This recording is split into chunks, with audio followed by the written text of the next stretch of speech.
On behalf of our shepherd, Pastor K.G. Jones, First Lady Kathy Jones, deacons, leaders, and members, we would like to welcome you, our visitors, radio listeners, and video viewing audience to the Bethel Missionary Baptist Church, Tuskegee, Alabama. If you have a heart for serving and feel the Lord leading, and are in search of a church family, we have a place for you. Bethel is a spirit-filled family and community-oriented church on the move for God. And again, welcome.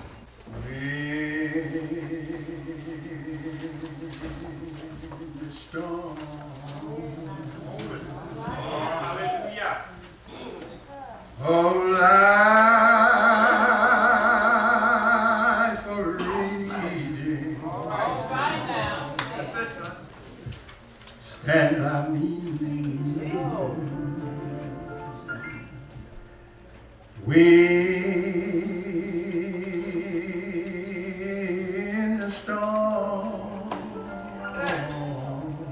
Oh, yes, Lord. Oh, life a reading.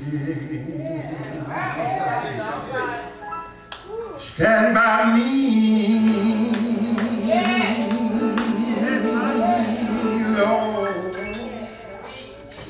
When this world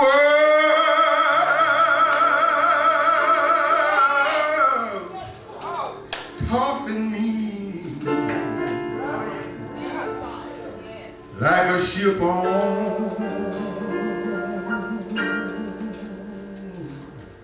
a raging sea,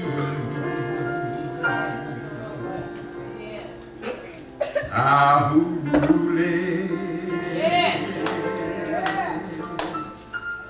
winds and waters. I want you to stand by me.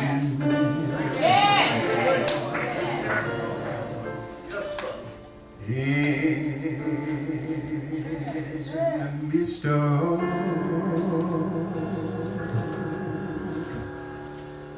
all of my faults and failures,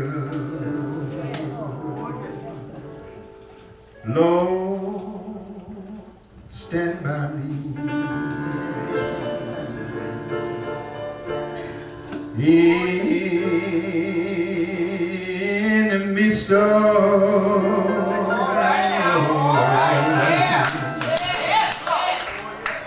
all of my faults and failures, stand by me.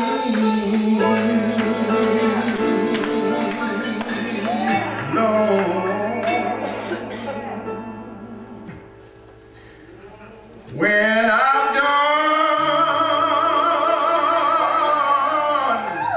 the best I can, whoa, look like my friend. Bethel Missionary Baptist Church was one of the first churches that, if not the first church, that came out of Mount Olive Missionary Baptist Church. Mount Olive being one of the oldest congregations in the nation. Bethel came out in 1882. It was led by a handful of believers that led them to create a congregation in this community. It's Pinky Whitlow Harris. I joined Bethel, and I think the year was 1961 on the Reverend H.H. Harris. He was the pastor then, and he was from Union Spring. I think I'm right, in 1961. I've been here about 50-some years, or 50 years. Brenda Magruder Smith McCory, and I've been attending this church all my life. My grandmother, mother, and father attended this church. My grandfather is on the cornerstone, John Magruder.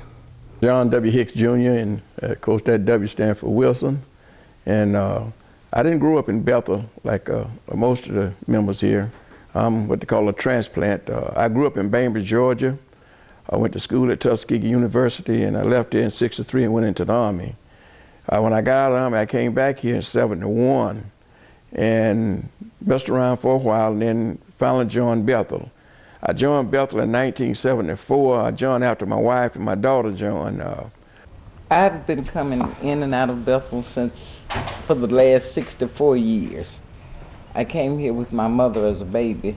I grew up in a Methodist church going to Sunday school, but when we joined the church, we all joined Bethel, the four of us, 3 girls and a boy. Our youngest sister is in Mobile, and Mama would have on that 3rd row, she would have the 3 of us lined up, and if we sniggle like young people will do, all she had to do was look at us, and we knew that there was a church behavior that she expected, and that was how we had to act. Mama was actively involved in Been a member of Bethel all of my life. My mom attended. I have aunts that attended church. My daughter goes to church here. She's a member. Life member here at Bethel also. A little bit older than Pat, so I've been when I was little, I was the devil in the church. Because I knew how to talk in church and get everybody else in trouble, and I'd sit up and look innocent.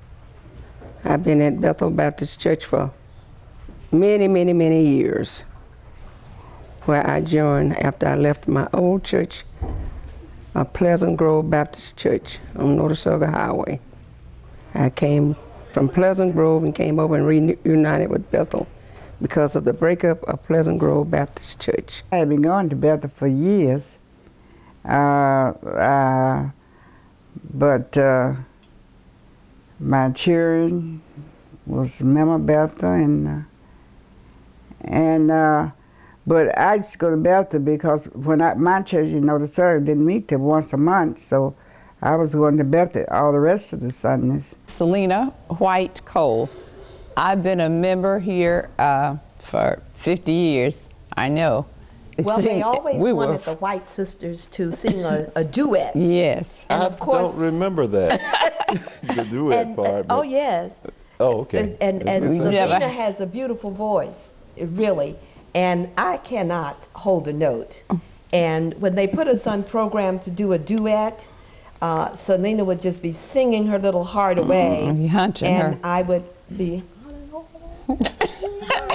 I could motion the words, but I never really sang because I was in fear of throwing her off tune. You know, speaking of strong role models, you mentioned Miss Crenshaw, but Miss Stockton also yes, Miss Stockton. Was another usher in the church. She was. And another role model. Our young people, we want to encourage you to remember, as folks will so often say, you're the church of tomorrow. No, you're the church of today. There have been a lot of things that we have not done well, but there are some things that we have done well. It is my prayer that you all will build on the positive, overlook the negative, and move forward into the destiny that God has called you into. Those who will be here, who will continue to bear fruit in this community, those who will leave this community and go on to other communities, we want you to remember that you are still a child of the King. We want you to remember that your name is written in the Lamb's Book of Life.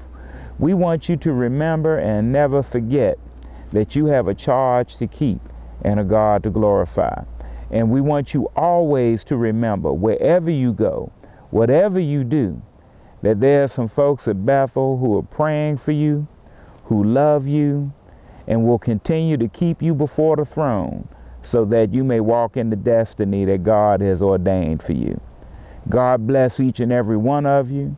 We are excited about your future because we know that when the time comes, that you will step forward and bear much fruit for the kingdom of God. Let us never lose focus of why God has planted us here. He's planted us here to tell the story. He's planted us here to remind people that there is a fountain filled with blood drawn from Emmanuel's veins. And folks are not going to want to hear that if they don't think that we're relevant to what's going on in their lives. We serve a God who has called us into a spirit of reconciliation, and we are his agents as we move throughout the marketplace and throughout the world.